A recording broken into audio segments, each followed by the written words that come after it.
Man, yeah, just wear the beanie. That's it. That's pretty solid. I feel good about that. That's a good way to start this. Get the attitude up high, you know. Good trade 2 J's if you could become Wolverine. Where are you getting all this information? I definitely heard some rumors about it. Are you still going? I get goosebumps thinking about it because it's like you can hear them get. The car, I was going to qualify and I was going to drive that out the racetrack. Just threw the hood over the ditch and longest employee of Knox. You did some digging there, huh? Look, I'm planning on attending every FD event this year. And if you're planning on attending any of them, I've got a little secret for you. Save some money. Use FD Podcast at checkout. Save a couple bucks. Times are hard. Might as well save a couple of dollars. I don't know what you're going to do with it. Go to the dollar store, get yourself something. You used to be able to get 3 things, but no. Now it's just 1 thing, maybe. But either way, that's like a free thing. So FD Podcast at checkout. Save some money. What's going on, everybody? Welcome back to the Outerzone, the official podcast of Formula Drift. My name is Jacob Gettins, and we've got Mr. Jim Liaw on, or can I call you Camoin HB? I don't know what nickname you'd prefer, but how's everything going? I'm good. Okay, good. I know I caught you kind of at the end of the day of work. What's I guess like what's life like now post FD? Is it more hectic, less hectic, different hectic at this point? Definitely different hectic, and definitely not less hectic. It's kind of like in the, FD world where people say things like, hey, you just ended the season. Cool. You guys get like a 5-month vacation and then we'll see you in April. Mm-hmm. It's like, no, work has already been going on for the following season. You're already trying to, you're already talking to venues and teams are already working on builds and all that kind of stuff. And, the trade show and trade association world is similar to that. The PRI shows once a year and is a humongous production. But that doesn't mean that come January when the PRI show is over, that suddenly you're like, oh, great. I'm coming into the office 3 days a week and I'm just kicking back at home, and none of that. Like, we're already working on 2025 show as we are launching 2024 show. Okay, so you guys are like a full, I guess like it's more like development and expansion at that point of thinking about 2025. It's not like, it might be schmoozing some vendors, but I'm sure it's more just like, hey, this is where we'd like to take it, or we'd like to expand or move, or, new installation of some kind. The standard practice of business is like, there's like that cycle, right? There's always this like cadence. Hey, come January, it's what? Come March is what? First quarter, you're doing what? Second quarter, you're doing what? And, your registration's opening, you're getting exhibitors, you're getting sponsors, and so on. The cadence goes, right? So that's like the regular status quo of doing business. And you're right. And then you sprinkle that with like going into last year's show, we launched a couple of new things where in the past, there's always been sim rigs like scattered all over the PRI show and never a focused attention to it. We put attention to it. So that was a big rollout where, all right, who are the players in the sim racing space? Can we bring them together? Can we incubate the space? So that's a new thing. So it's a new project, new area. So there's always every year, there's always a couple of new projects and campaigns that are kind of being implemented. And that takes yes, we have the cadence of the regular, which keeps everybody busy, but then you got to layer that on of, okay, we need to try to evolve and do new things. And so that becomes a little bit more of the, ebb and flow of like, oh shoot, there's a meeting here, there's a travel there, all right, we got to figure something out. And so that definitely keeps you busy throughout the year. Yeah, I will say, I mean, selfishly, I was super happy about the new podcast booth last year. I had a blast doing it. It gave us like a good spot and time to kind of do that, like, post-season wrap up. Like we can chat about everything. It has a good element. I think I already got an email about next year. So I'm happy that seems to be returning. I don't want to get too far ahead of myself, but it's a unique idea. It is returning. And those are the things where it's a pretty big ship to steer, and there are the tried and true elements of the show that has to be there. That's great for business. That's great for people coming back. There's obviously a kind of a core attendee audience that you're catering to, but in that you can't be complacent. Like, oh, that's it. We're just gonna rinse and repeat and do the same thing over and over again. You have to try to add new things, and PRI being kind of the intersection of all things racing from a business standpoint, from a B2B standpoint. You have to touch on all things that affect motorsports business, right? So everything from content creation to podcast to sim racing are all kind of topics that expand, what the industry is about. And so we're trying to uplift, we're trying to, cross pollinate. So those are things that as we can digest it and ingest it, add to the show. Well, it's just, I'm sure it's a lot of like seeing what's happening in the industry, and it's like, okay, how do we either nurture this to grow more or bigger? I mean, both podcast and sim, they're both very kind of established things generally, but, obviously growing within our industries. So it's like, okay, cool. Let's just make sure that we're pushing this forward. Even getting into like the electric car space, stuff like that. Like, we can kind of bitch and complain about things changing, or you can kind of just be a part of it and push it forward or see it through, or at least, give it a space to understand how it's going to work moving forward. And that's kind of what it seems like you've maybe brought to the table in that transition to that space. Yeah, you're right. You kind of have to, right? Like people always look at new things, right? New topics, new things as like something's going to be lost. But it isn't about, and somebody gave me a great analogy today. It's like, it's not about like slicing the pie, thinner and thinner and having more slices of the same pie. It's making a second pie. It's making a third pie.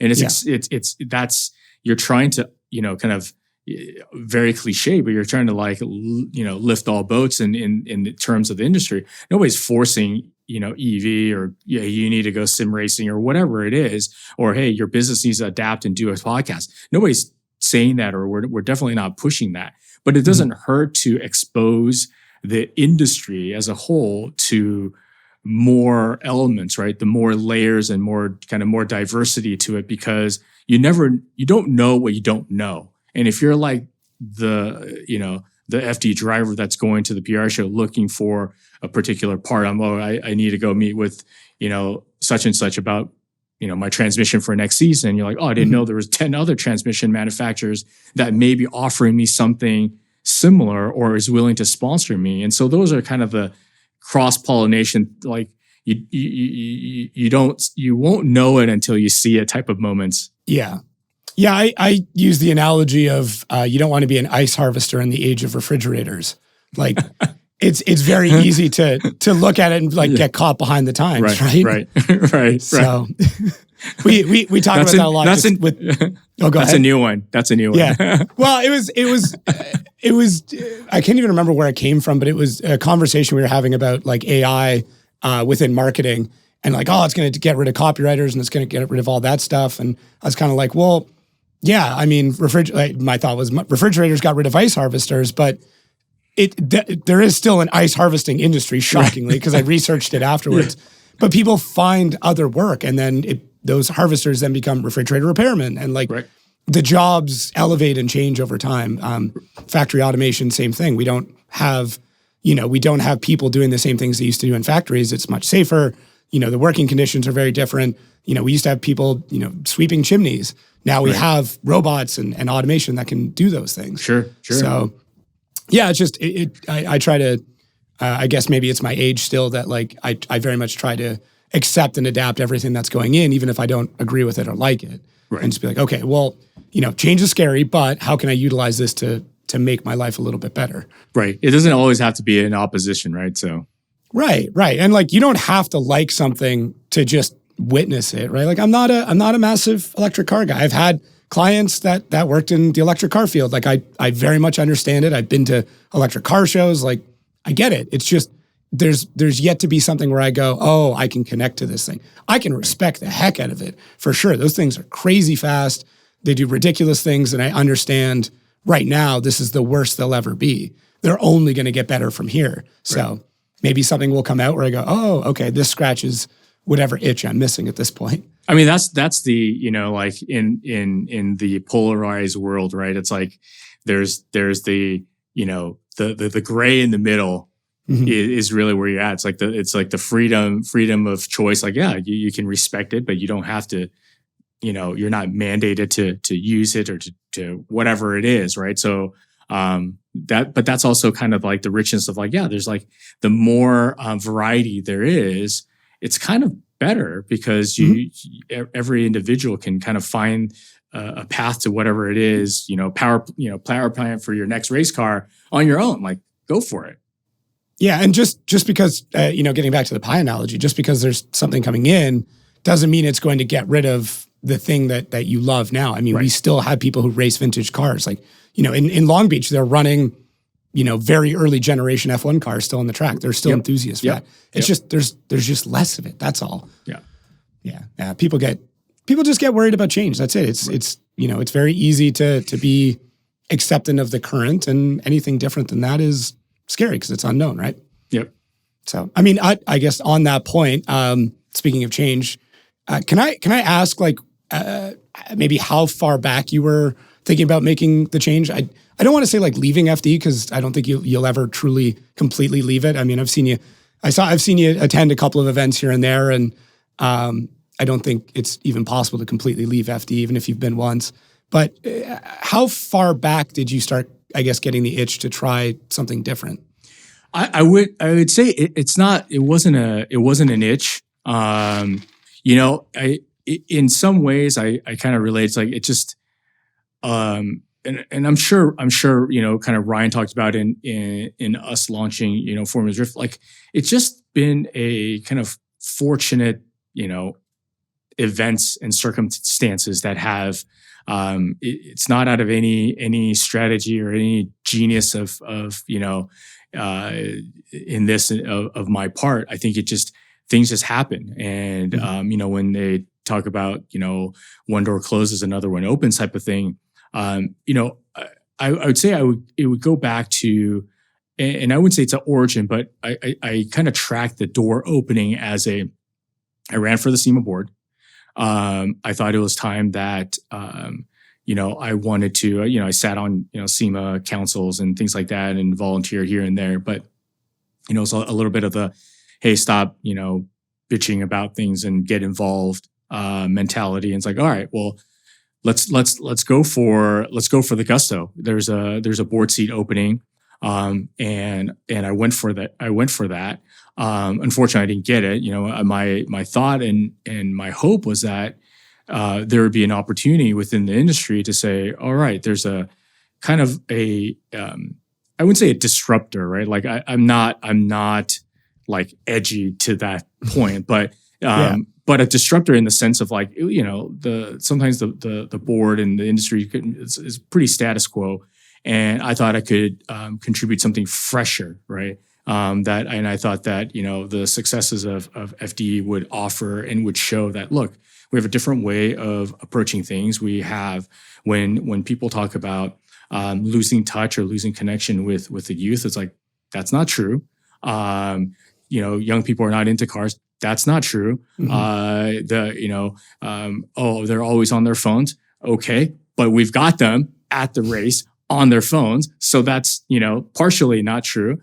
And so that, I went into thinking that, but obviously, there's a lot more involved in running for a board seat and all that kind of stuff. And so obviously, I didn't get that. And so, and that kind of, that window closed, but as a part of that process, a lot of conversations happened because I was seeking endorsements and, longtime industry people and so forth. And it raised the attention of, some, SEMA board members at the time and some, staff within the organization. And so I had all kinds of, different conversations, and it just kind of came about where it's like, well, have you thought about joining the association? Because we're doing some reorging, and there's an opportunity, and they've got this, general manager role because, we're reorging PRI, which is owned by SEMA, and all this kind of stuff. And it's like, I don't know, right? But that definitely planted that seed to say, interesting. We've grown FDA to a place where it's kind of runs itself. I mean, yes, there are also new and daunting new things, and bless Ryan for taking all that on. There's a lot, right? There's always ever changing rules and regs and new things and launching,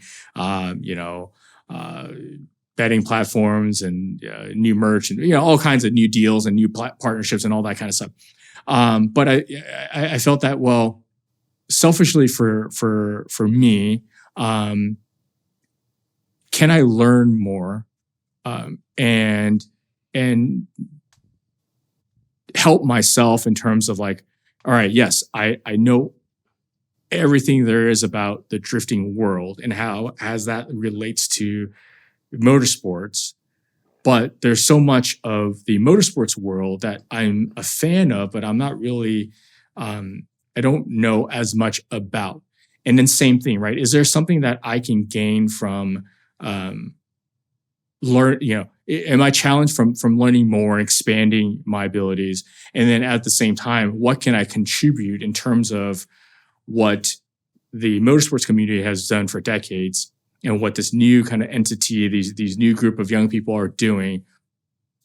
Is there something that I can give and contribute? And there's just is obviously there's something I can learn and challenge myself that puts me in a very uncomfortable place of almost like starting from scratch in a sense. And I would not have considered it by any means if I didn't feel 50% confident that the team knows what they're doing and that it kind of runs itself in a way. And so it's like, okay, well, let's hear what they have to say. And, and actually it happened pretty fast. And it was actually the last half of kind of the decision making was really on me because I struggled for a while to, it was like, do I do it? Do I not do it? Do I do it? Do I not do it? Kind of like listing pros and cons of like, oh man, I don't want to leave this group of people, this community that I've been a part of for, almost 19 years, 20 years, for something completely new. And so there's a lot of this back and forth, and it's like kind of heart wrenching and really, bittersweet at times. And, talking to like my wife multiple nights, and she just at some point she's like, "Hey, I'm with you. I'll support you, but you kind of have to just make the call on what you want to do." And I'd say the fortunate part to that is that the FD team was really supportive, and Ryan for sure was very supportive in a way to say, yeah, I get it. I get what you need. And we got it. And, and I hope he, understands and, tell him once in a while that it's a lot of, I have a lot of faith and confidence in the team and what they're doing. So it's a little bit of a mutual, like, all right, we kind of guide each other and support each other.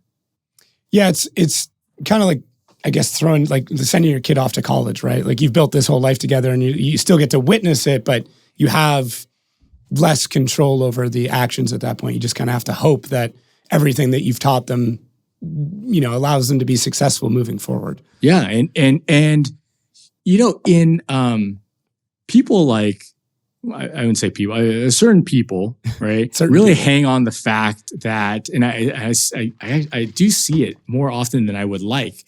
Like they really hang on the fact that it's like, oh, look, I left, or I don't do that role anymore. And look, they fell on their face, and they kind of celebrate that. And that's, I had an epiphany, after I've moved over maybe a year into it or whatever. It's like, I had an epiphany about it. It's like, that's not okay. Like, that's not cool.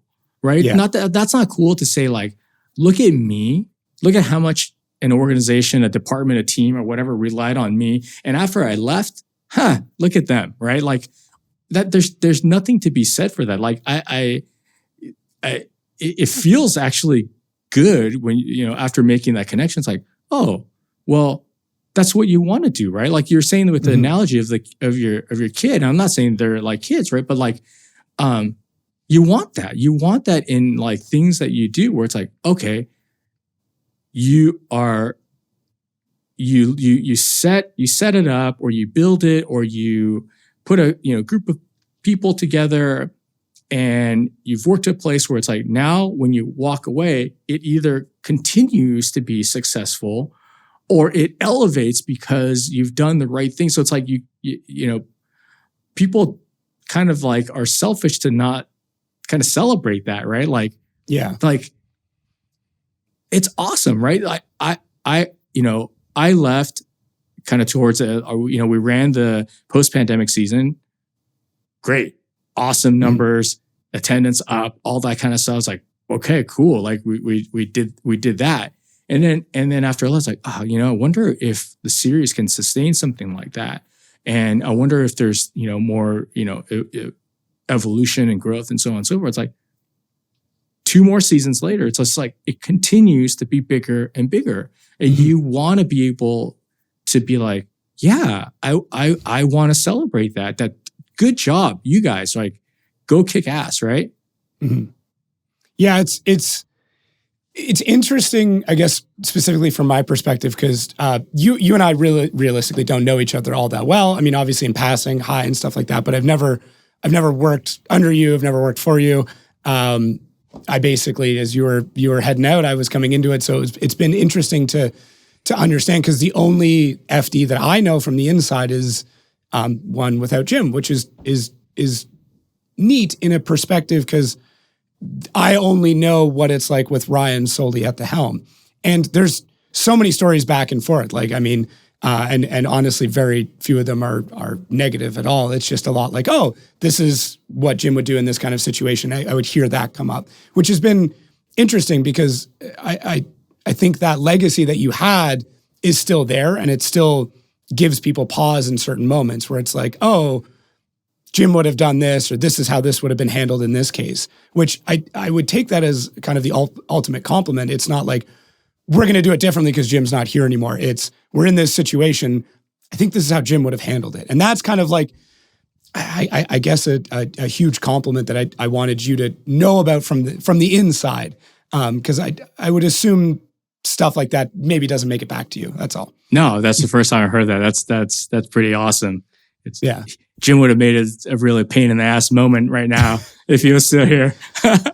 Well, it's I very much, once again, I don't know you that well, but like I very much looked at you and Ryan as a yin and a yang, where Ryan is very adventurous and wants to do a lot of crazy things, and I look at you a little bit more conservative and like, okay, we really got to think this out, guys. So that's why when you parted ways, I was really interested to see what would happen. Some things that I thought would happen, Ryan being very open to very large changes, definitely did happen. Other things that I thought might have happened didn't. So it's like, it's kind of just interesting, because we're at this, what I feel like one of the monumental timelines in the sport. I really do. Well, look, to be completely objective, right? I think, and in saying that, and I appreciate that, and I appreciate the team for kind of doing, referring to that, or at least it wasn't super negative. Is that, and I think the new dynamic, and this is where, again, like people kind of have to like check their ego at the door sometimes, where it's like change is okay. And we have to be kind of introspective and objective to look at, like, I'd say one of the things that was a roadblock oftentimes is that it was a very, like, you have 2 parents, right? It's like you have 2 people steering the ship, and they both got steering wheel. You've got, Ryan and I, and we're like kind of co-parenting, and yes, we're similar in so many ways, but opposite in so many others. And oftentimes there's an impasse. And I fully agree that at in organizations like this, like you need to have like clear cut the captain of the ship to say, all right, I'm going to go left. Let's go left. Mm-hmm. And the team needs that clarity and needs to support that. And And sometimes there's just that impasse where I want to go right and he wants to go left. And it wasn't necessarily helpful for the team. And so one of the things that I really enjoy seeing is like, hey, in a way, like, me as a roadblock is out of the way, and there's kind of clear air where it's like, yeah, like Ryan, take it and like go, like you have the runway to go, and that's okay, and that's great, and there's a competent team to support that. Yeah, I can't. I mean, the only thing I can compare it to is I was working for a fairly large marketing agency previously, and left a few months ago to kind of pursue a couple of interesting things that I've yet to publicly announce. But I got an email the other day, like from that company's newsletter, and I like read through it, and I know the people behind it, and there's a couple of success stories that they put in there, and I was like, that's not how I would have done that, but I'm really happy that it worked. Like I was literally looking at the marketing strategy, going like, I never would have approved that, but it worked, and I'm kind of happy that I wasn't there to stop you from trying something that I wouldn't have done. Yeah. It was kind of neat because I read the case study. I was like, why would you guys even do that? And then I'm like, looked at the results, and I was like, shit, okay, that did work out. Right. But, so obviously you and Ryan have been friends and started a few different ventures together. Can you let me know what things were like, maybe like early Slipstream days? Like what was that like at the very, very beginning? I did hear you guys had a pretty crazy kickoff party. we did. I mean, man, like, I wouldn't say it is almost a blur. I mean, we didn't know what we didn't know. We just kind of like, we were, I wouldn't say young and dumb, but we're definitely young and a little bit naive, but there's a hunger for it. So we just kind of went and did it and just hustled. And it's like, there was no, business plan. There wasn't we didn't write out a strategy. We didn't have any of that. It was just like, this is something we wanted to do, and let's find opportunity to do it. It was a little bit tumultuous because you have a few combination of things, right? Like, we were kind of underdogs. And I mean, I think that's kind of the theme of it all, right? Like even drifting and FD and all that, there's like all these kind of underlying like underdog type of stories. And Slipstream was that too, where this was, before the days of a lot of boutique agencies. I was like, who the hell are you? Who are these young guys? What do they know? Are we really going to do business with them?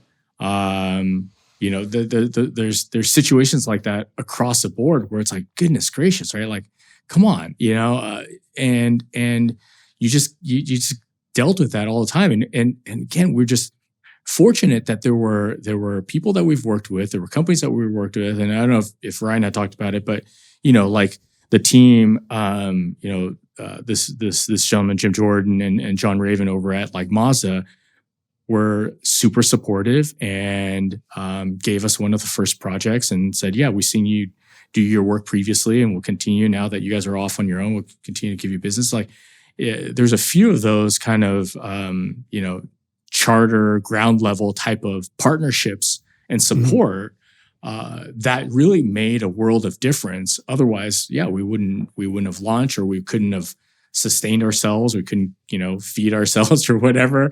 And then, yeah, it's just kind of like, oh, there's another door open. All right, let's go down that way and down that way. And, and I'm sure we've told this story like 1,000 times, but like the whole FD thing was, kind of by default. It wasn't by plan or by choice. Again, we're not geniuses in this, but we definitely, looked at opportunity and hustled really hard. And partly also, our competitive nature to be like, oh, you're going to, D1, you're going to say no? Okay, fine. Yeah. If you're going to say no, then we'll do it, right? Like we had the time and the energy to do it. Yeah. I mean, when you're young like that. I say that like I'm a 60-year-old man, but there's a certain level of energy and, I mean, like optimistic ignorance almost, where it's like, I can do anything and it doesn't matter sleep, money, like I'll figure it out. And I really feel like that's necessary. One, with the agency life, which I feel like I've already lived far too long, but startup, anything where you need to organize something of that scale. Yeah. You have to have that to be successful. Yeah, and you have that combined with, okay, it's something that I'm interested in, right? Mm-hmm. You couldn't last, it's or you, not that you couldn't. It'd be really difficult to go through and endure all that, the startup stages and so forth. If you were doing something that you weren't into, like if you weren't into coffee and you thought opening a coffee shop or, roasting coffee would be like a business, like you would not last. You would just be like, I'm over it. I can't do this. I don't even like coffee. Why am I doing this? Right. Whereas at least this is like, oh, it's a community of people that we like, that we know, like we love cars. Like this is okay. All right. Yeah. I've definitely drank coffee from roasters that clearly don't like coffee. So I know what that's like. I always caution people like, I want to send you coffee. I'm like, there's a really good chance I'm not going to like it. So I'll try it, but just be prepared for what comes out of my mouth afterwards. So, The honestly, from my perspective, just my life experience stuff, the slipstream stuff has been kind of the most interesting thing for me to research when it came to digging between you and Ryan in the really early days, just because of my experience working in marketing agencies and things like that. Can you explain Adam Kobayashi and the surfing trip that really changed the entire company? Oh man. Now I'm curious, what have you heard? I haven't heard that part. So I mean, there's everything is situational. Everything's it's like you can look at it in a lot of different ways. Like, so Adam was a hustler, and friends of friends or direct friends with Ryan, and where he epitomizes is, I think, like passion. Like he did and will do anything, or at least at that time. I haven't been in contact with him for a while, for surfing. Like surfing filled his soul, right? Like it filled his bucket, and he would hustle and work his ass off so that he can go surfing. And and then I think it just, I don't know if it's the same trip or whatever that you're referring to, but like to me, he's gone on many, and the one that I think it just really clicked. Like this is where I wanted to be. This is where I want to go, and I gotta pursue it. I gotta pursue. I gotta leave everything behind, and I gotta go. But that opened up, other opportunities. Like he set up some great clients and partnerships before he left. And it was Ryan, or it was Adam that brought Brian Olford in. And so there's like these moves and these connections that are part of relationships that go back before any of, before Formula Drift, before Slipstream, and just good people with good relationships and kind of good referrals. And so, I looked at Adam leaving and pursuing a passion, at the moment, probably something, very negative, because he was really good at what he did. And it's like, oh man, how are we going to keep getting kind of new customers, new clients, new sponsors, new business. And it's like, here comes Brian, and Brian's been, one of two employees that have been with FD since day one. Is Andy Luck the other one? Yeah. Yeah. Okay. Just checking. Yeah. I'd be amiss if we made it through an episode without mentioning Andy Luck at least once. So. Yeah, I mean, Andy would tell you. I don't know if you should. I don't know. Oh, shoot. I don't know if you should have him though. If you already have, too late. But if you, I haven't yet. My thought. We've been mentioning him more and more, and To be honest with you, the comment section's blowing up because the people who know him, and the people who don't are just very curious who this mysterious figure is that has many stories about him. Yeah. So I think I might end the season with Andy. Once the dust is all settled, I think that might be a good way to wrap up the year. Yeah. I mean, Andy is like, Andy came from kind of my circle, my world, and Brian came from Ryan's. Yeah. I mean, Andy will tell you, he used to harass me when he had a shop in Houston. And I was trying to sell boot space to him. And then lo and behold, somehow I convinced him to move to California from Houston. And he's been, one of two that have been with FD since day one. Yeah, it's really crazy just to see that development. And that's like, I mean, 20 years feels both very short and very long at the same time. I really wish things were documented better back then, because it's like trying to dig through nothing and use like, the internet Wayback Machine to find old articles and stuff like that. But it's still kind of cool to be a digital archaeologist, if you will, and try and find some of this stuff. It's wild. Yeah, I think the same thing because, and sometimes I think Ryan's dad told him, hey, like if some crazy thing happens, write it down for your memory. I wish I did something like that. And sometimes I forget stories, and then you'll, run into people or you'll be talking and it'll be a Ryan or an Andy or somebody that we've known from way back. It's like, hey, remember this and remember that. And it's not always fun stories, but just stories of like the crazy stuff that we went through or we had to experience in building up, the series. Yeah, I mean, I'm sure there's moments that I'm just not going to bring up on air because everybody was young and wild, but it's super neat to get to hear some of those old stories. I mean, Brian Eggert talking about different memorabilia that he's got that's just sitting, and he's like, oh, I don't know what I'll do with it. I'm like, dude, it seems weird now, but 15, 20 years from now, like a rookie Von Gittin poster could be worth a lot of money. Like, or just a massive amount of sentimental value. Yeah, I mean, there's probably going to be a few people, Kevin Wells being one of them, that would probably be able to put together like a FD museum when that time comes. Yeah, it's crazy to think about that, like, I don't know how long you have to wait. Is it like a high school reunion where you got to wait like 15 years before you do it? But yeah, at some point in time, that'll happen. There will be a building that has, Kristaps jack stand in it. It will have, a blown up piece of carbon fiber from Tanner Faust or, Von Gittins. There's, what was it got handed to Vaughn? His like first registration, I think it was in New Jersey, at Englishtown. They had like his slip. It's like stuff like that is wild that somebody kept that, but super cool that we still have it. Right.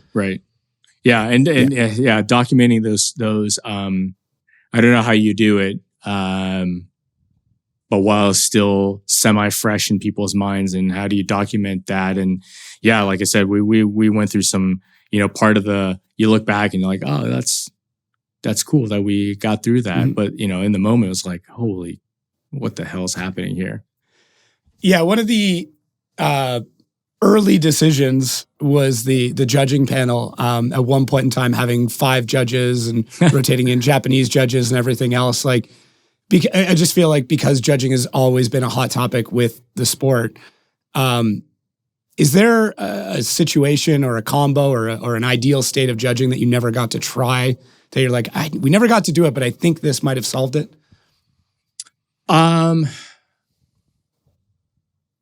off the, I think, no, not a combo per se. I think what you saw in that was, kind of the still under the D1 shadow for those first few years that, you need to have, if you don't have Japanese drivers or Japanese judges, then you really don't know what you're seeing. And then it was, maybe drivers are too biased because they drive a certain way. They like certain type of cars or so forth. So let's mix that up with some, non-driver judges. And it also shows, I think, even after, 21 seasons, that it's still not immature, but it's still a newer sport in comparison to, the, IndyCar and NHRA and, some of these that have been around nearly a century. So there's still a lot of like ebb and flow in terms of finding what that consistent place is. No, I mean, I think I would say that for me, my perspective would be that we get to a place where it is that's it. Let's just kind of stick to it. I know we need to progress and evolve and all that, but we kind of have to just stick to it and let's just go. If it's 3, it's 3. Whoever it is, okay, we change, but it's 3 and let's just go and let's stick with that plan, because I think there's some, continuity where you watch baseball and you're like, okay, this is kind of like the general part of the game. And okay, they've introduced things like the pitch clock and that type of stuff. Okay, those are new. Are we going to do replay? No replay. Well, okay. But it's still 3 strikes. It's still X amount of umpires in certain locations. And they're looking for, this is a strike zone. And that's it. Like there's some basics that I think that help grow a fan base, because the easier you can make new fans kind of come in and be like, okay, I'm 60% understanding what's going on, 70%. Okay, good. You want to make that like ease of entry, that barrier of entry as low as possible, so that you can kind of grow that fan base. Yeah, trying to boil down what's happening in 1 or 2 sentences. I mean, obviously with me moving into the booth more, that's been one of my biggest goals, is like, how do I make this approachable? How do I make it where, my dad could turn this on at almost any time and have a general understanding of what's happening? And that's the hard part when it comes to a motorsport that's not, just first over the line, right? Right. Yeah. I mean, even baseball, that's tough to do. Like to be like, okay, explain to me how this works. Like you hit the ball as far as you can and run around as many bases as you can before someone stops you. Like that's what I always try and think is like, how would I explain this to an alien in 1 sentence? Right. And then, but after you get to it, I think the thing about like, a century plus sport like baseball is that, the basic part of it is what it is. And it's been repeated over and over and over. And there's multiple generations of fans that have seen it, to be able to understand it. And then they can articulate it to people that have not seen it, or to their kids or whatever it is. And you get them again, kind of 60%, 70% of the way in, because the masses know that. And the remaining 30% will be like, oh, did they introduce a new rule? Oh, I didn't know that. Oh, I did. Oh, okay. Okay. Oh, why is there, digital countdown clock on the field? Like some people like, I have no clue. They probably don't even notice that happened. They're just still sitting there eating popcorn and watching the game. Yeah. And that's, I mean, those levels of fandom, right? Where you have the general crowd, the fan, and then, getting into the super fan. It's like, it's, I guess, the goal of any series to try and make as many super fans and as many informed people as possible. And I've often found that the loudest people online are often the people who have no understanding of what's changed. And I think that's the biggest part, is something changes, especially, I mean, this year in particular, things change. And then people are like, well, this is how it's supposed to be. I'm like, well, you weren't updated. You either didn't receive the update, you didn't acknowledge it, or it wasn't clearly communicated to you. Yeah. So your opinion is correct, but it is correct 365 days ago. Right. And that's definitely something I don't miss at all. And, the perspective, right? Like I get it, right? Fans are that, and they're going to be vocal, but I don't know if you can ever educate more. I think you can always try. But oftentimes it's the misunderstanding or the objection to something is from a place of just not understanding fully what's happening. Even if you see, I've been, following more like international drifting too, where it's like, fans from all over are saying things like, oh, how come they didn't try this or they didn't try it? Like, guys, maybe you haven't seen it, but it's been done. you know, oh, FD should really implement that. It's like, oh yeah, they did. Yeah. 10 years ago, it didn't Tried work. it. Yeah, Yeah. somebody else is now making the same mistakes or experiencing the same, you know, headaches that FD did 10 years ago. So let's chill out a little bit. Are you still involved with the FIA Drifting Commission? I am. Okay. I am. Year What's 7. that like? Year 7. Okay. What is that like? It seems to be honest with you, it seems like a black box that people walk into and then nothing ever really leaves it. I assume the FIA is a very interesting and very linear place to work where everything needs to be placed correctly and things can take a long time to develop. That's what it seems like from my perspective. Yeah, I think strategically, I think it's a noble effort.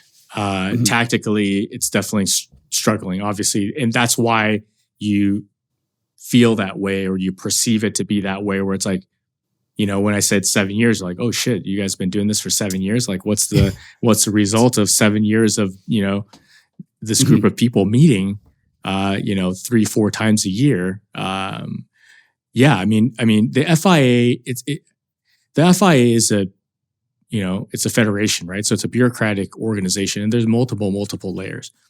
And then on top of that, these commissions are essentially made up of volunteers that represent these, you know, their individual countries. So think of for anybody that like follows things like the Olympics or FIFA, you know, there's like the global organization and there's like the national US Olympic Committee and the French Olympic Committee, and then they all kind of work with the International Olympic Committee and all that. So just imagine like the layers upon layers. And because these are volunteers that want to really, with all best intent, to contribute their time to advance certain topics, whether it's safety or, you know, there's a safety commission, there's like an off-road commission, there's drifting commission. And so advancing drifting. But because it's made up of you know, I think it's like 20 individuals now, from different countries, which means they come from different, levels of experience. They may have done drifting for 15 years, but drifting in country X is very different than drifting in country Y. 15 years to 15 years. We'll name places or name names, right? Like what you've learned is very different, and so what you bring to the table is very different. And so trying to also put all that into like one package has been a huge struggle. Some countries are really focused on, I want to make it easier with regulations so that we can get entry level folks to, you know, people to be interested and to come. Some are very concerned about how to create kind of a playbook to say, all right, here's a template. If I want to put on a drifting event, we went to this track or this parking lot and boom, this is how I piece the puzzle together and we can go run an event. And some kind of more where I, you know, series where FD is at and where I, you know, kind of where I sit is more, let's let the experts speak. There's a room, you know, a smaller group in the room that have been doing it for a long time, that have had a lot of experience. Why are we trying to create something from scratch when there's already some templates that you can already work off of? So that's been the challenge, but you know, there still a need to be in the room, right? There's still a need to have a voice in the room and have offer perspective and, you know, hope for some progress. Yeah, it's tough. I mean, you're dealing with bureaucracy at the end of the day, which means you have to know kind of how to play the game and how to submit the paperwork to the right person to get the things done. And as you said, I mean, drifting as a sport is relatively young, and different places have progressed and regressed and changed over the years. I mean, for me personally, I think one of the most interesting spaces is the Middle East when it comes to drifting, specifically because, I mean, you guys kind of had a foothold there, 2010, 2011, Going as far as, touring Yas Marinas and Abu Dhabi and Qatar. And then it seems like, there was a seed almost planted at that point in time, which now is starting to very much blossom. We're seeing some incredible drivers out of there. We're seeing some absurd events with phenomenal funding. I mean, it's coming into some of those countries. It's no question there's going to be some good funding coming out of it. But that also means that needs to continue to be nurtured, right? Like from my perspective, drifting in the Middle East is in a very interesting but still fragile state where if we keep this going, this could be massive and the rising tide will raise all ships. But also if we don't support it and it just runs out of water, we've taken a massive lifeline and kind of squandered it.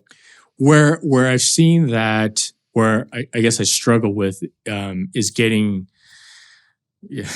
the world to kind of see it this way, the world of drifting organizers, and this is where I think a FIA has an opportunity and to really play a role in this. I look at things like GT3 cars, right? Mm-hmm. A spec GT3 car is a spec GT3 car. And not saying we're going to do spec cars, so nobody to freak out. But a GT3 car has a particular package, it's so on and so forth. Me racing a GT3 race in the US is the same, or that particular car is the same in Australia, in Hungary, in the United Arab Emirates. It's a GT3 car, and it's really what race am I competing in? What format of the race? Is it a endurance race? Is it a sprint race? Like, is it a Porsche only GT3 Cup or whatever? Like, because of that, the ecosystem of that category is huge. You could sell cars cross-border. You can race cross-border. There's a lot of things you can do. Of course, the caveat to drifting is the rule package, but also the judging sporting package that has to be uniform. So if the world can somehow, or more of the world can somehow get to a more uniform place, because you're right, like you have these thriving, pockets of drifting, and you want them to thrive because you're right. It does, lift all boats. But if this group grows to be tier 1 level series, whatever, but they run it, sporting wise differently. They do, 5 judges, 10 judges, blah, blah, blah. They do telemetry, no telemetry, whatever it is. They run it a certain way. And then you have this other group that's as big, growing similarly, and they run a whole different rule reg package, judging pack, whatever it is. Then really they're not going to end up floating each other. They're really going to end up competing with each other at some point. They're both going to get so big, they're going to start overlapping in a country, in a region, in a whatever, or fighting for drivers. And that's not, that at that point will not be fruitful. Where you really ideally want to have is, all right, like bias, right? So let's say globally or whatever, everybody adopts a FD rule package. Great. So whatever region of the world. So now at minimum, forget judging or sporting for a while, forget start line, all that. Just cars. Like, at least if the cars were the same or built the same way or regulated the same way, I think it would thrive. I mean, it's not that it's not thriving now, but imagine more, because I can have a car built, send to different places. I can walk into an environment where like the equipment I'm using, even though I'm using somebody else's, is actually a little bit more similar. I know it's safe. I know blah, blah, blah. And for the business of drifting, Vaughn can build fleets and fleets of cars that can be sold all over the world versus building, I need to build, if a client comes, I need to build 2 this way because that's the rule package there. And I'm going to build these 2 way differently because that's a rule package over there. That's, I think that's the opportunity for a FIA or similarly, where the kind of the world needs to come together a little bit to say, all right, we're going to maybe adopt or, follow the lead of someone, FD. Let's just follow those rules. Are you looking for awesome FD merch? Maybe even your own hats? I don't know. I know it's warm right now, but it's not always going to be. You can head over to shopfd.com, use podcast24 at checkout, save yourself 20%. Yes, you can save 20% on one of these bad boys. I'm not going to lie. It's not the best in hot weather, but it's actually not that bad. Wicks away some sweat, super high quality. Absolutely love the way that these turned out. So if you want to support me, head over to shopfd.com, use that podcast24, save 20%, grab yourself a hat. Yeah, it's the great thing about standards. There's so many of them, right? Like just even, there's drivers that have come over, brought cars over to FD, and it's like, oh, you can't do these things. That is illegal based on our rule book. And that alone could be enough to stop somebody from another country from coming here. It's like, cool. I'm not even going to, why would I build this car? Because the only place I can use it is in this one place. Yep. Whereas, realistically, similar like with the Middle East, like the Oman series is done, third week of January, it's wrapped up. And there's a huge gap between the end of FD and the Oman series. In theory, you could ship a car over there, compete, finish a whole season, and then ship that same car back to FD and be able to drive that series. If all of the regulations and everything else is the same. Theirs are fairly close. It wouldn't be a huge deal, but and it's or you're not as competitive in one or the other. That's the other part, right? Exactly, right? Yeah. That's I could go rent a car anywhere in the world, but if you're coming from, kind of tier 1-ish, right, series, you're not going to want to step down. If it's hard. It just makes it more challenging. Yeah. And this is where that whole struggle of like, how far do we go with these cars, right? Because like an F1 car to a GT3 car, those are two very different animals. An F1 car is still heavily, heavily regulated, but, it still has four wheels and engine and transmission at the end of the day. Right. So I don't know. I don't know if the sport is at a point yet where we could see enough financial interest to do like full tube frame, craziness. I think we're actually probably closer than most people think. And it may be because we don't do that. We don't see that investment. It's a chicken and the egg, and it's very hard to say. But I know a lot of people won't like that. I do think that there's room for something like that. And I do think there's room for a full spec series. And potentially something in between, right? Like you look at a unlimited time attack series, like Global Time Attack. That is a very similar car build as a Formula Drift car. Very, very, like shockingly similar. And it does well, right? It's not an F1 car. It's attainable because it's supposed to be a street car per se with very restrictive tire regulations and certain aero and suspension things that you can and can't do. So in my mind, that's the closest thing that we have right now is an unlimited class time attack car. Yeah, I know you're right. I think those are all, definitely interesting possibilities, right? Spec class, spec series. Who is that partner to do that? And is there room on the current calendar? Can it be done as a separate event? Can it stand alone? Is it easier to plug into other events and festivals and things like that? And it's a great opportunity for drivers to kind of develop because ultimately you want them to go FD Pro. Yeah. I mean, F1 regularly runs 3 series in a weekend. It's not easy.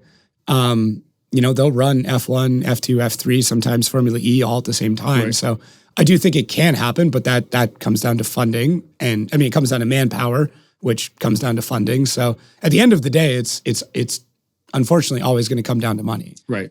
That's really what it is, right? That's why, I've been so vocal about trying to find a Fortune 100 company, like a Salesforce, to try and get them somehow into FD. Yeah. And I'm not saying that would solve all the problems because it would create a lot of new ones, but I do think that's the precipice that we're on is one young CEO of even a Fortune 500 company goes, I love drifting. I just want to dump a shitload of money into it. And then that kicks it off. And that's the man, that's the like that's think about that, right? Like when like the future potential of the series is that FD's at this point 21 seasons, and it's at this particular whatever stature globally, domestically, depends on how you look. In the world of drifting, it's at X. In the world of motorsports, it's at Y. In the youth automotive culture, it plays a certain role. Like it's already kind of at its like upper echelon ish of those certain, niche kind of conversation categories. Mm-hmm. And it's all done without that. So imagine that, right? Imagine that Fortune 100 company finally getting that light bulb, being like, oh, wow. Like, for a fraction of what I can spend elsewhere, I can get what? Like, if there are people listening to this that have seen it, because it's open public, but not really, which is the Formula Drift, like metrics and marketing deck. Coming from digital marketing, I know the cost of the core demographic of Formula Drift, and the value attached to that demographic, that, realistically, that 18 to 35-year-old high school educated person with disposable income, that is the core demographic of so many brands. It's scary. And I really do think that right now there is somebody sitting at a director level of a Fortune 500 company that's been watching FD for the last 20 years, that all it's going to take is someone to exit in the C-suite.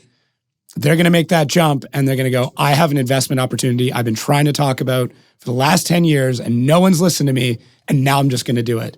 And then we'll see it. And that's really like, I'm waiting for the moment. I'm waiting for, Brian or Ryan to come to an event and can't wipe the smile off their face. And like, I'll know it's happening.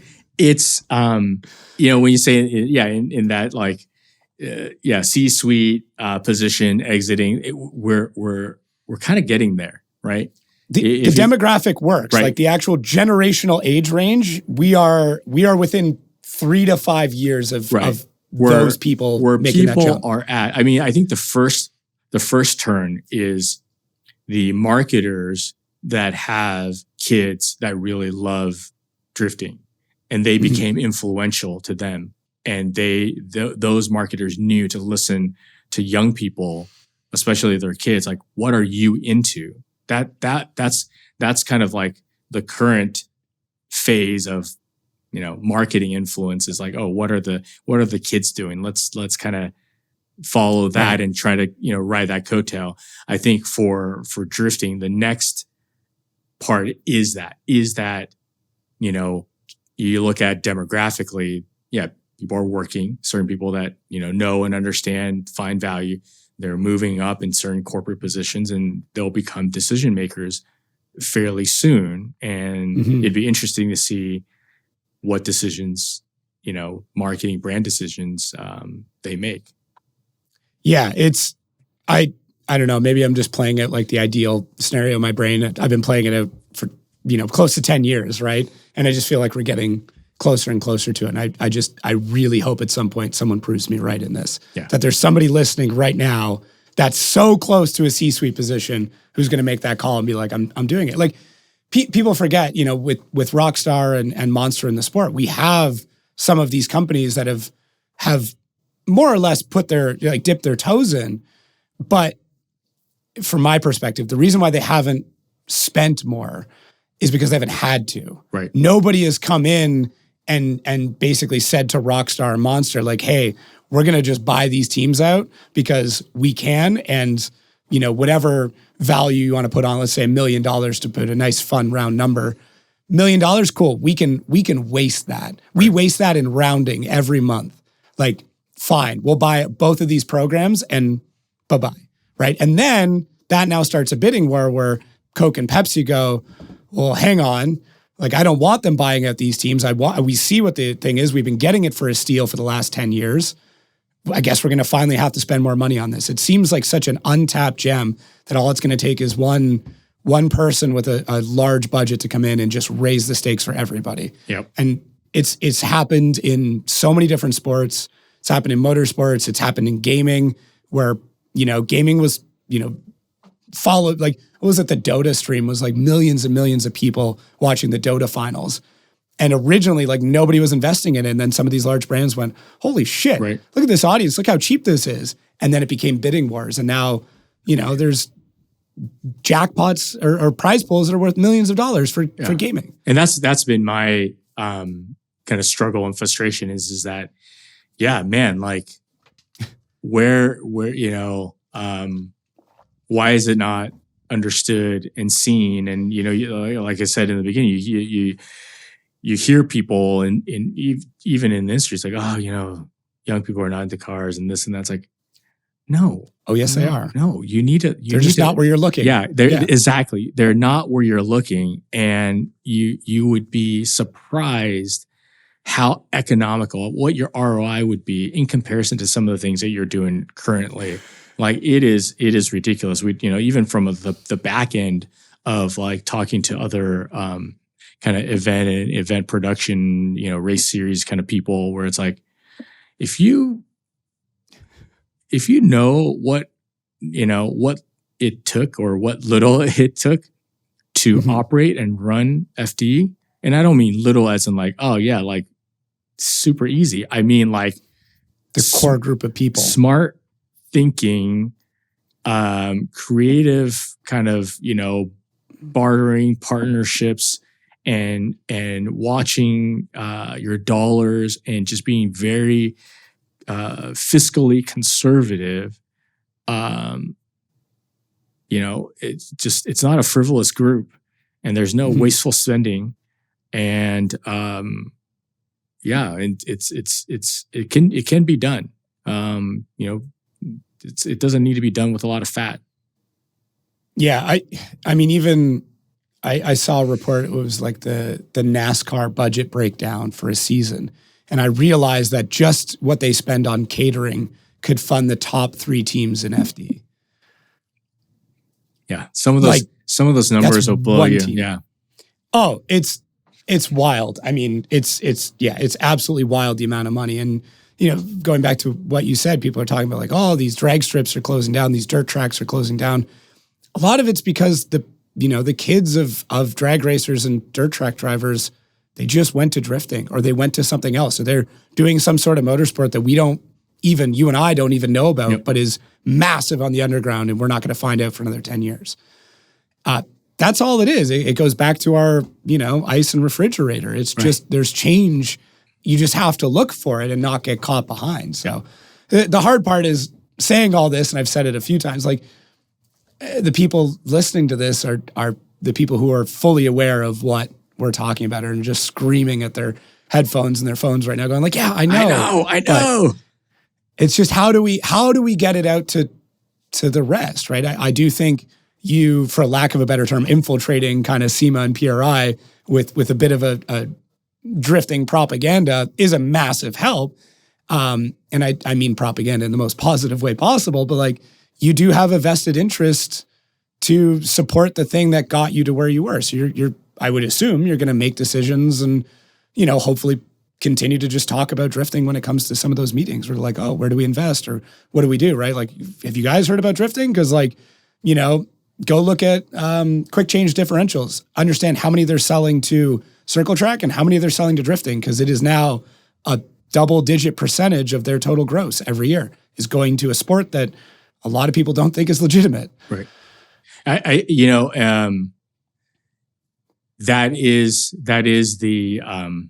That was the I guess the allure, right? Is that to partly to learn like how is it done.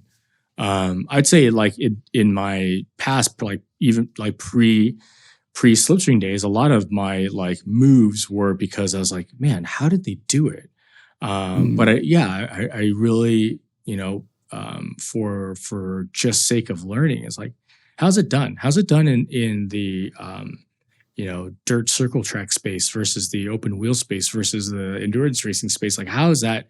How are they operating differently, or are they operating the same, or is there like a formula that those guys are doing that new sports, whether it's rallycross or time attack or drifting, that's not really picking up on it, like, or is it about connections, and because they have been multi-generational, so this demographic that you're saying they're stepping into decision making, maybe you will see a shift, or maybe you will see a change.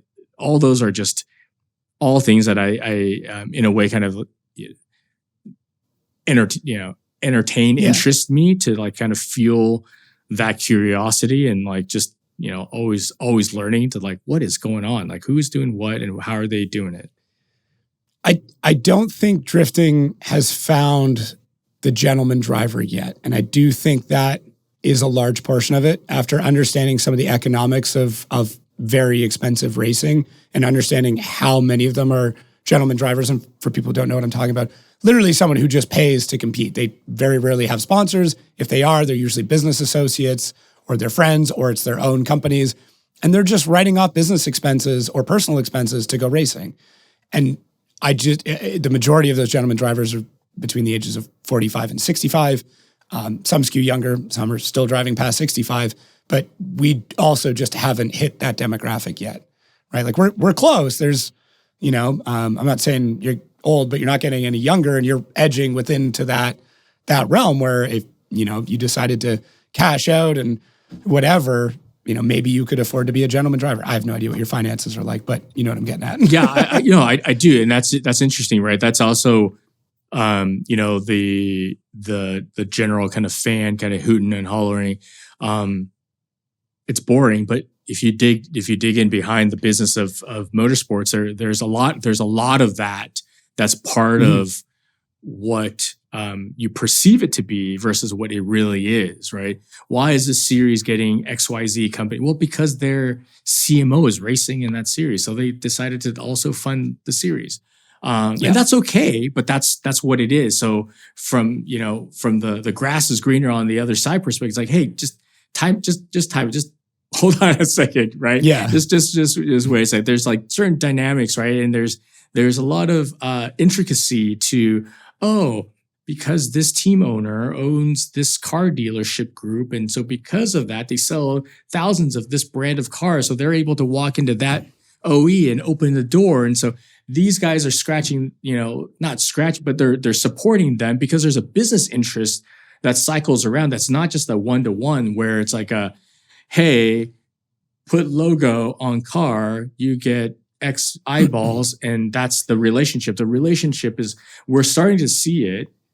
FD's starting to see it, which is great. And it just, there's a lot more of that, right? There's a lot more of the, I partner with this brand partner with this retailer now partners back with this team. And then, so this kind of like this, ecosystem of partners helping each other out. That's part of the growth and expansion.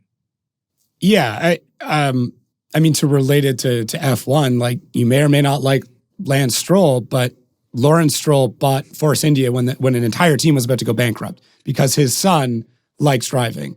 That we almost lost an entire team on the F1 grid, and it took somebody who is maybe not a gentleman driver, doesn't quite fit, but the son of a gentleman driver, to support it and now turn that into Aston Martin and give Fernando Alonso basically another career again for the 100th time. But that's all important, that built an entire facility and employed hundreds of people and brought new eyes to the sport. And like, there's definitely some frustration with the people who just come pay to play, but it's a necessary, I don't want to say necessary evil, because it's not evil. Right. Because like Lance Stroll still was an incredible kart driver and did quite well. It's not like he just bought his spot, but it's needed. We need funding and we need the money in order for that to progress. And the argument that I always hear, people are like, like drifting's losing its soul and whatever. It's like, well, listen, the reason why you have an angle kit on your beat to shit 240 is because somebody at the highest level that you think doesn't have a soul developed that, and now it's attainable, and you can get it overnight shipped. Right. And you could never do that before. Right.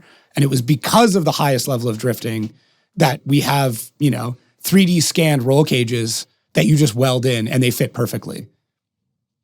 Like, it's made it more attainable than ever. And that's all because people were putting millions of dollars into the sport. Even, and this is amongst kind of the diehards within, and you get that in any sport. And I think that's, Ryan and I have talked about it before. It's like, that's part of it. The larger the fan base, the how vocal fans get becomes more vocal or louder or more. That's all the nature of it, right? Yeah, if one in every 100 people is an asshole, the more fan base you get, the more assholes you get. Right. So, oh man, I've said it so many times. Like, I'm happy that people are enthusiastic, sometimes exuberant, and sometimes too far. But it just means that people are passionate about what we're doing, and that's what we need. Whether we agree with the way they express it or not, it's still putting it out there, and it's still, presenting the sport, whether you like it or not. And when you look at, like, it's the I get it, right? Like, people are passionate, and they have different passions and so on. So I get all that. But I always just kind of ask, like, you come into that. Yeah. Okay, fine. Being passionate, object, like, okay, that was a bad call, whatever it is. Okay. But there always has, I feel like I kind of like requesting there, add in kind of like an extra layer of context if you can, right? When drifting started, there's a whole group of, like, and this is a community that we came from, like, import drag racing, it's like, drifting, judged, all the stuff's like.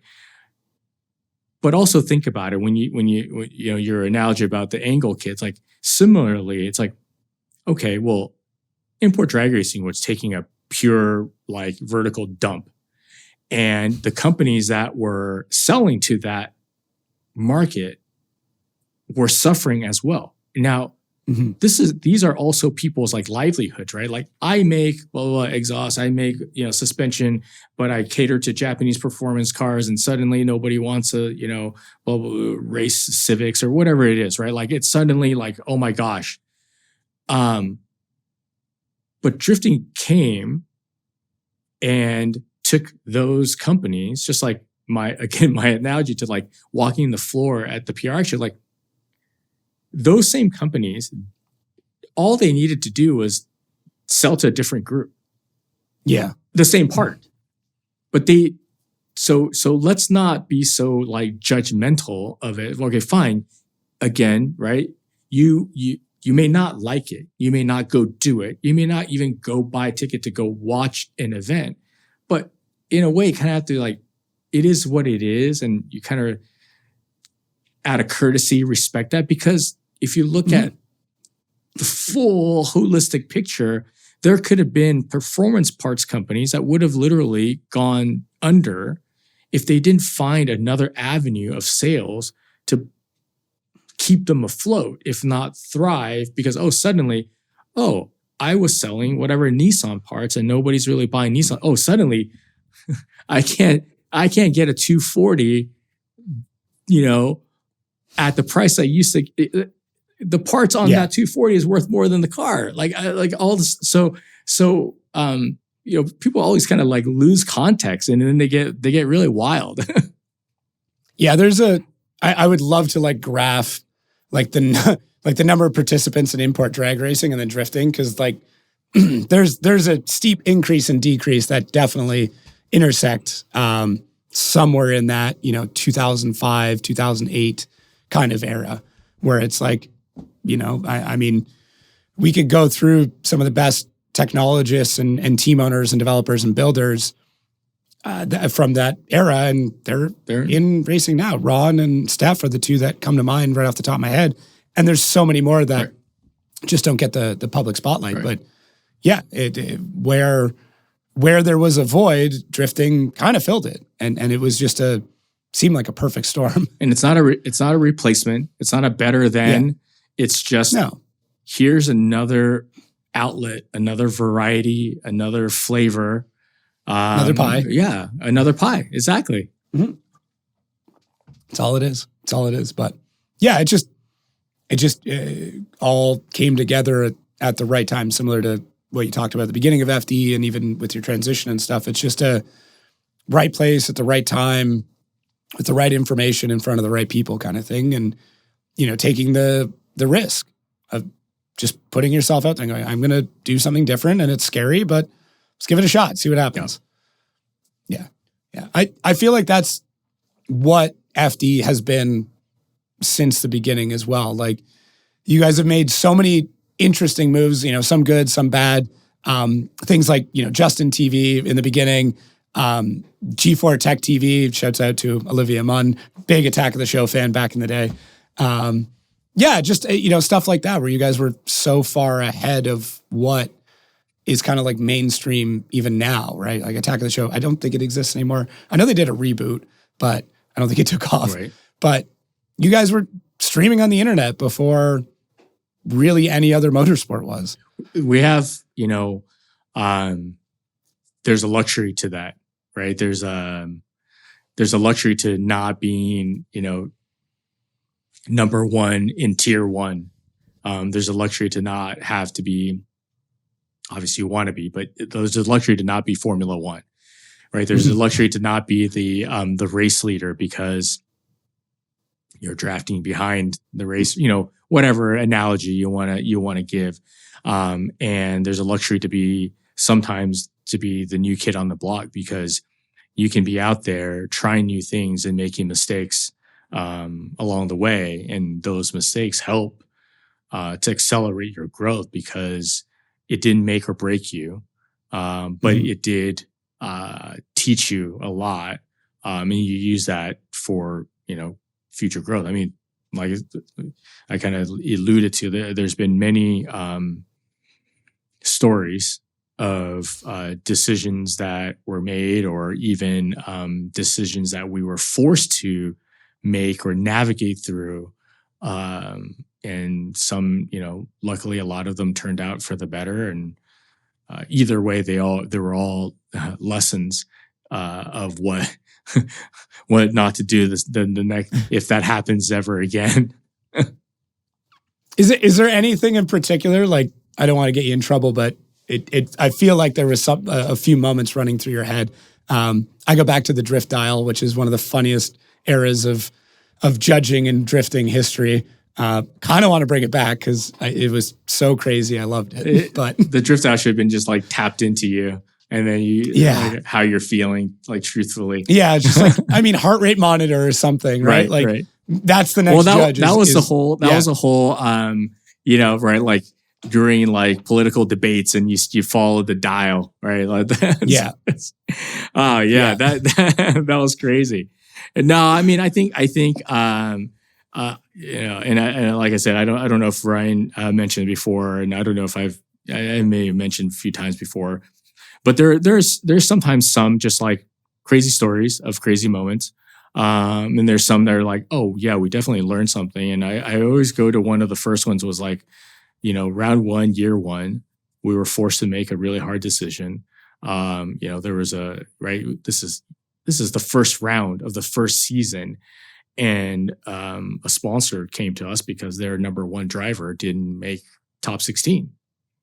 And it was, and we were pulled into a room and it was, hey, I think, I'm not going to tell you what to do, but I think for the best of for the quality of the show, because everybody's here to see that person, or a lot of people are, you should change the rules a little bit and you should make sure that person makes it into the top 16.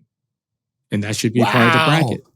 Because, in again, right, we're the young people in the room and kind of the underdog. It's like the implication that I got, or what I thought was implied was, hey, for your future, if you guys are going to have any longevity, you need to make sure you take care of the fan favorite type of people, drivers.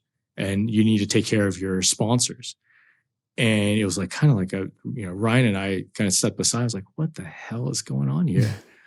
And it was hard. It was like, they're a big sponsor, and this driver is popular, and yeah, it would be good for the show for sure. And if it means that we get them to renew, it seemed to make sense. But then, like, I think at the end of the day, and this is where sometimes I personally feel like when the voices are loud, it's like, look, these are people, and you're kind of saying certain people don't have integrity, and that's really not the case.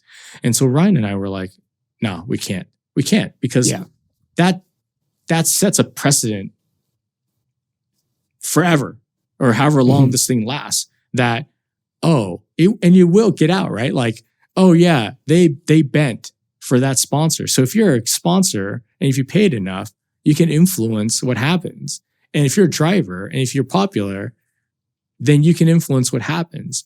And we really want to be completely opposite to that, because we felt D1 had a lot of that in their early days, where it's like, there's influential people and there's favorites. And it's like, we didn't want to do that. And so it's like, actually, you know what? I say this more confidently in hindsight. It's like, that's great. We're going to make a point that we are not like that by saying no, right? No way. Yeah. Sorry.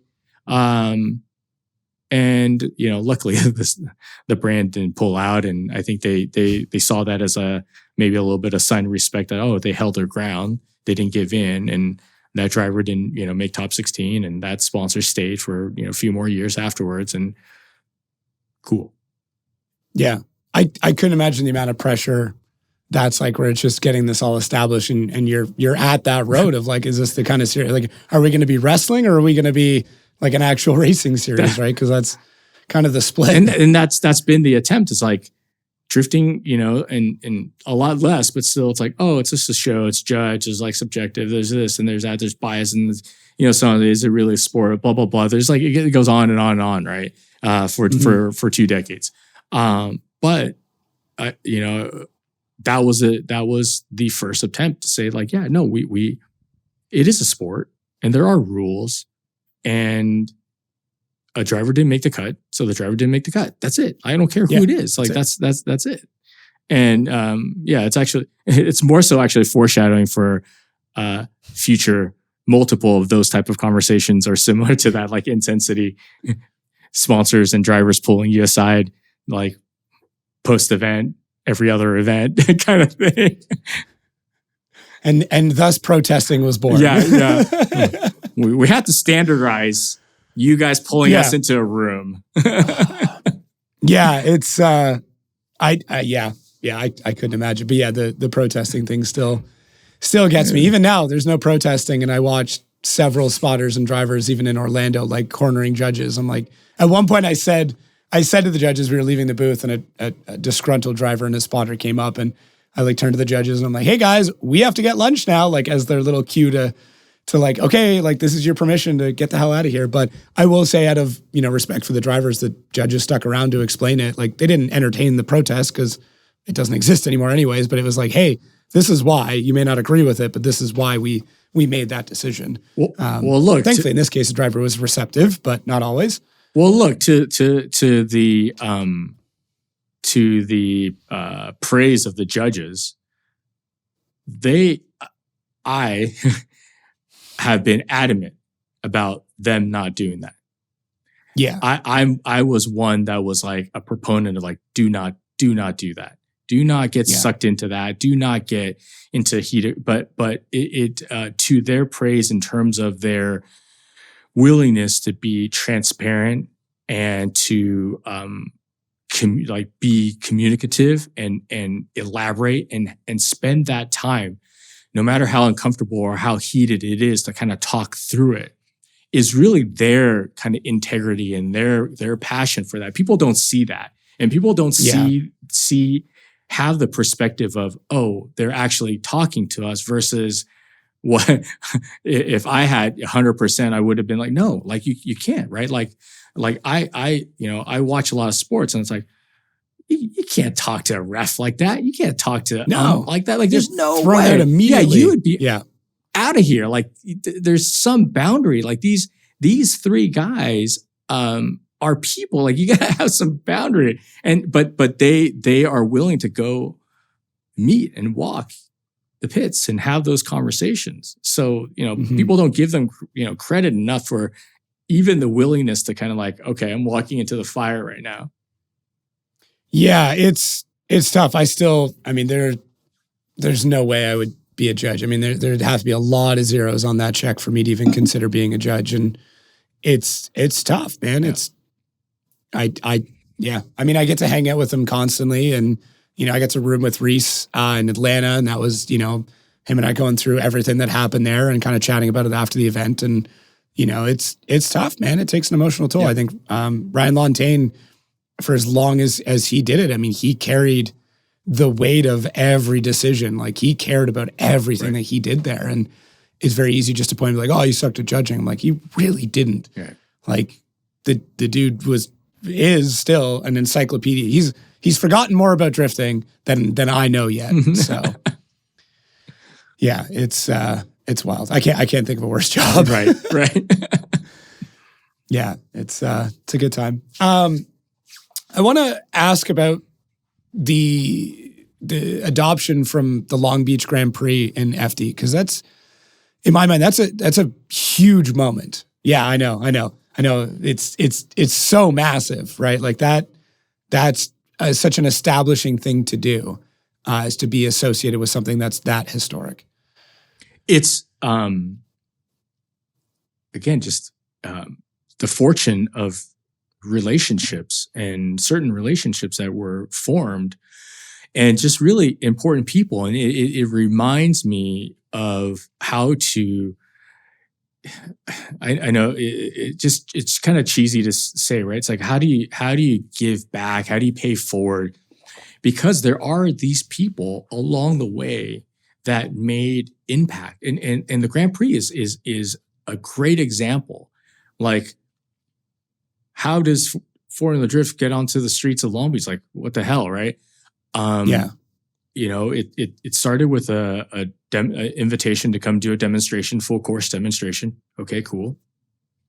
And as part of doing that, they were also very welcoming. Like, here, sit in through our process. Sit in these city meetings of how we shut the streets down.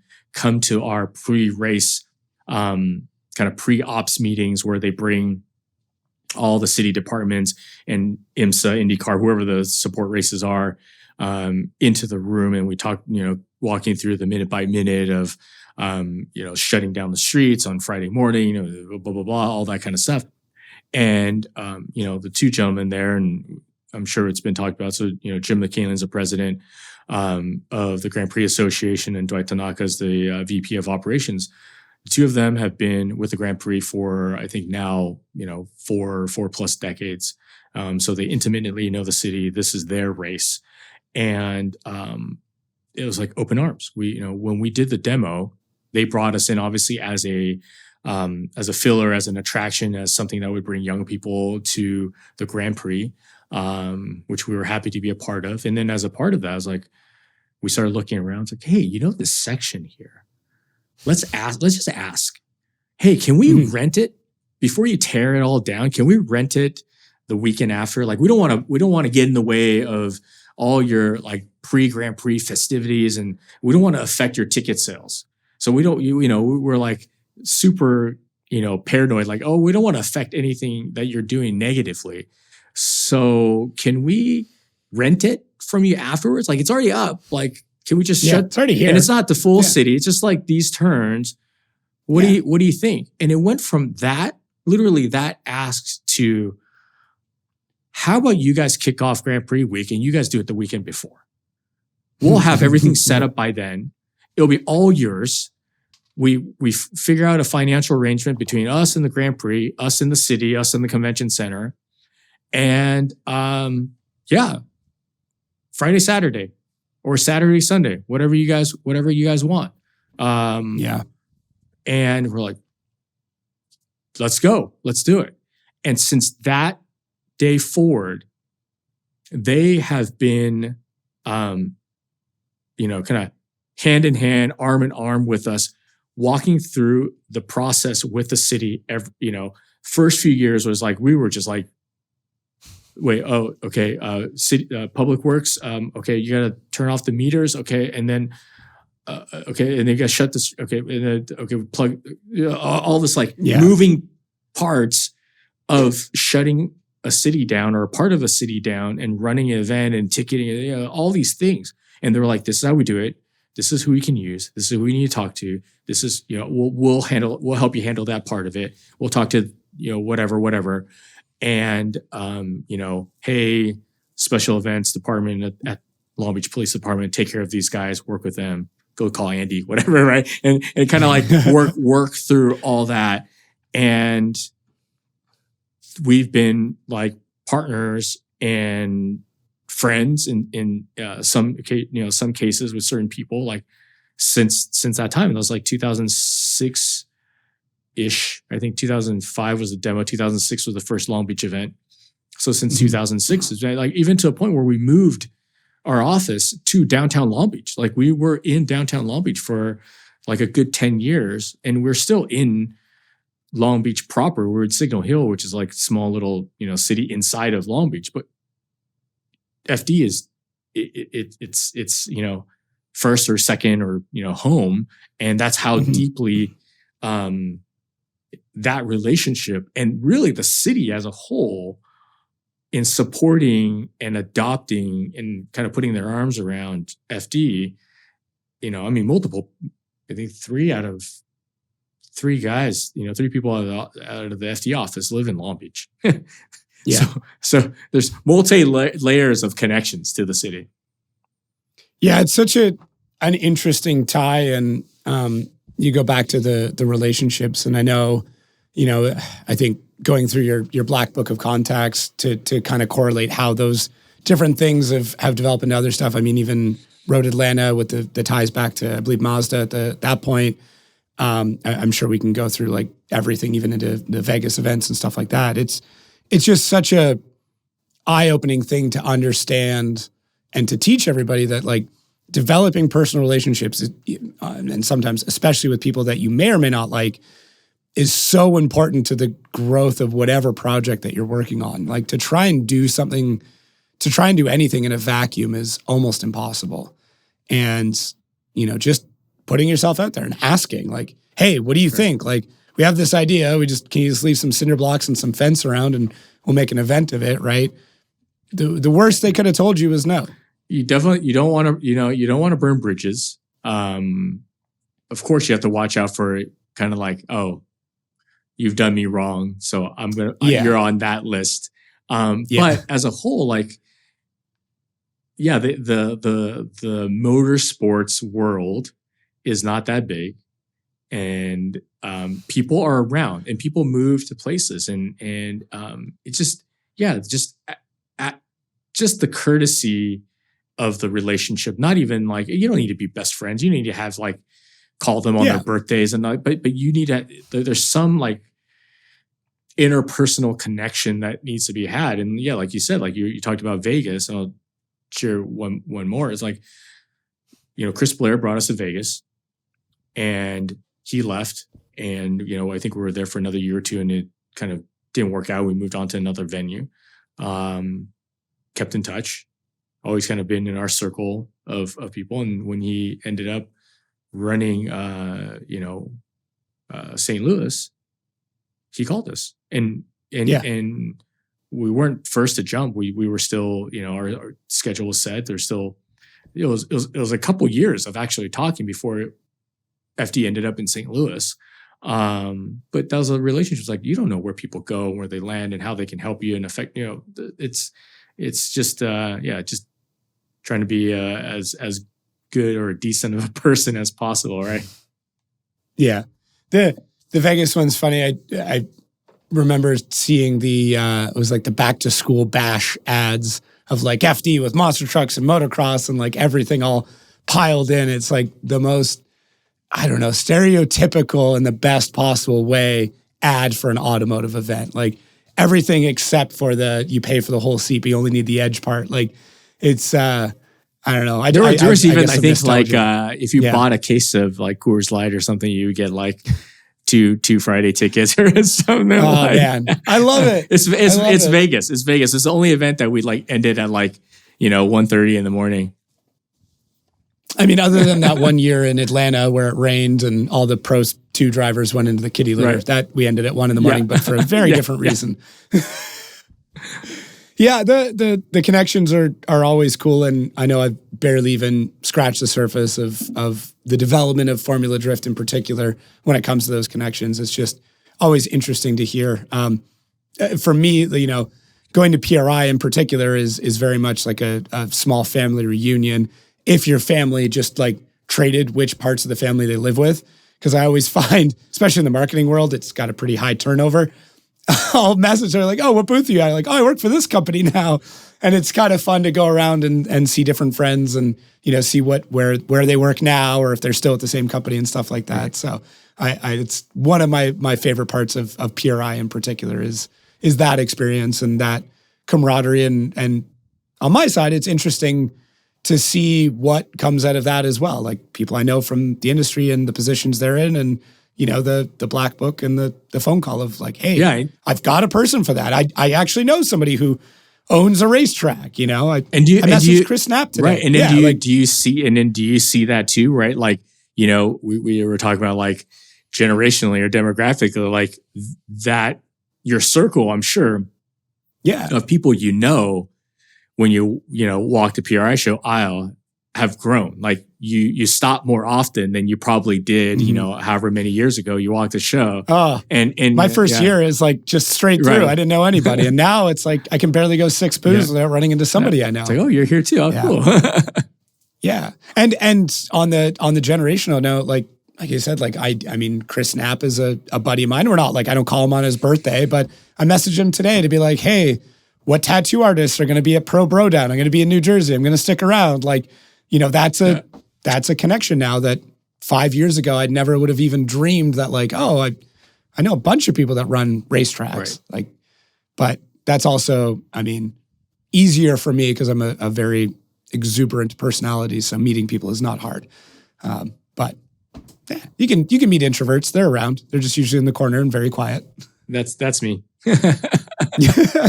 Well, I think that's kind of like, I guess what I'm getting at with that too is that, any times that I've been in your presence before we've really known each other, you've always been kind of quiet and more collected where, a Ryan or an Andy or a Jared are the opposite of that. I mean, Ryan falls more towards the quiet side of things, whereas Jared is the far extreme of exuberant and Andy's somewhere in the middle.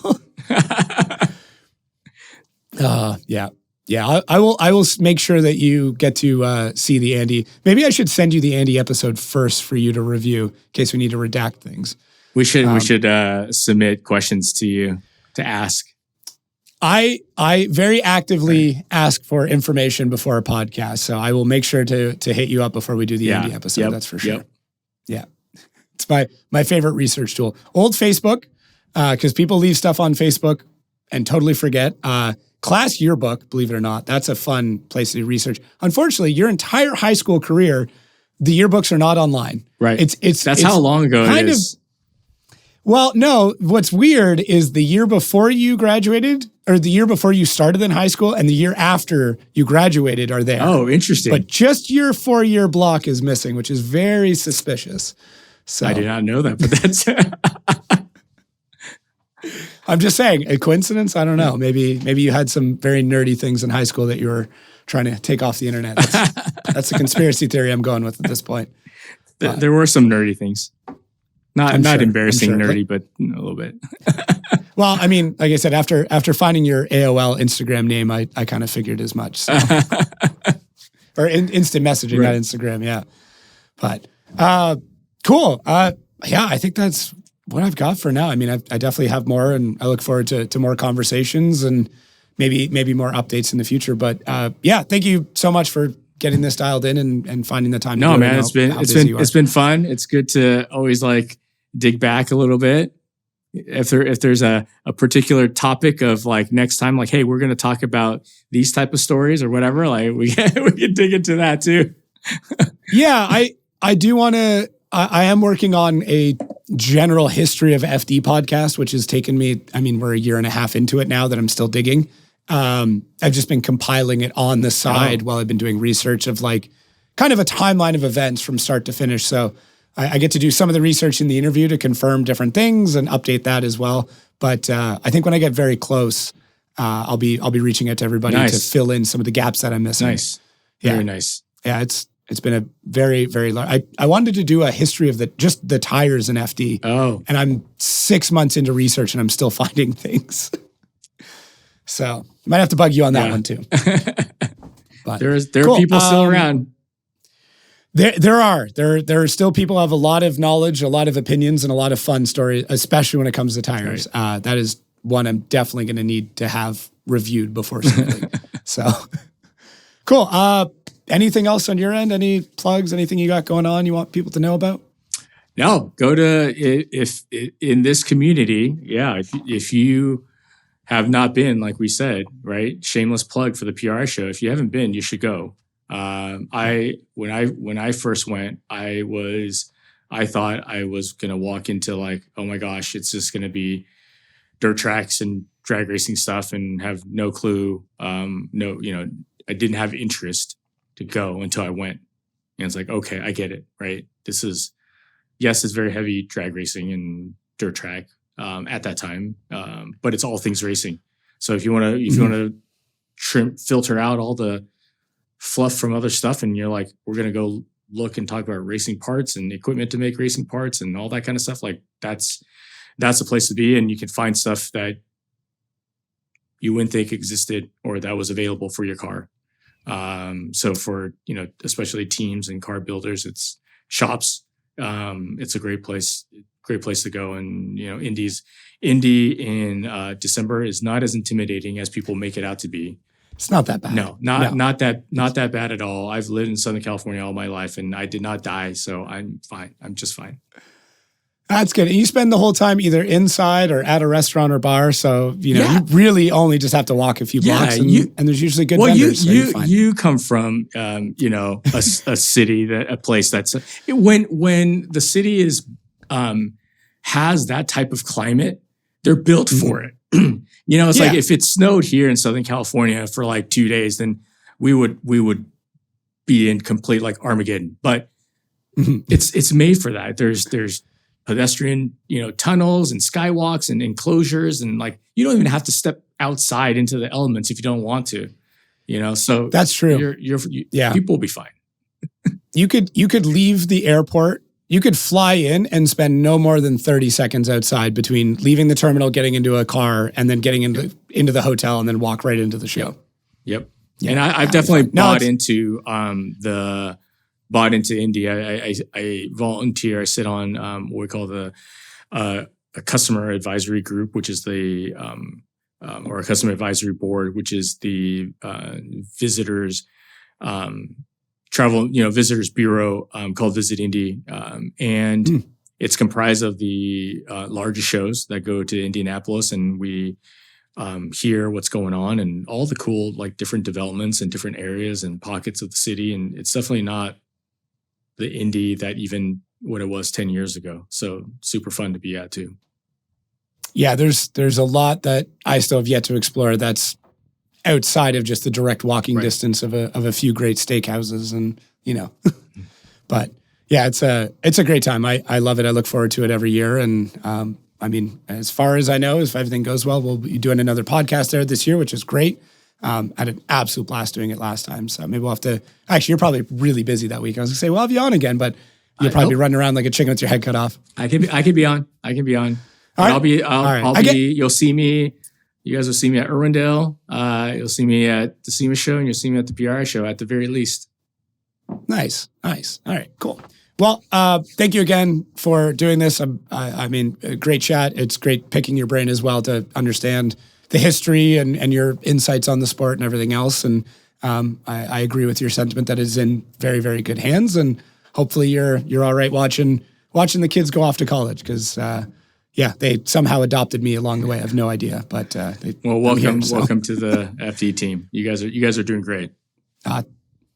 Thank you. I appreciate it. for everybody at home, thank you so much for listening or watching. Are you cool if I throw your socials in there if people want to follow along? All right. Awesome. You do post. I mean, you got some good food pictures, that's for sure. So I get a lot. Got to post And more. we just got a second dog, Yeah. so there's going to be a lot of dog pictures too. All right. So if you love dogs, Jim's Instagram is the way to go. But cool. Well, thanks again, everybody, and catch everyone next week.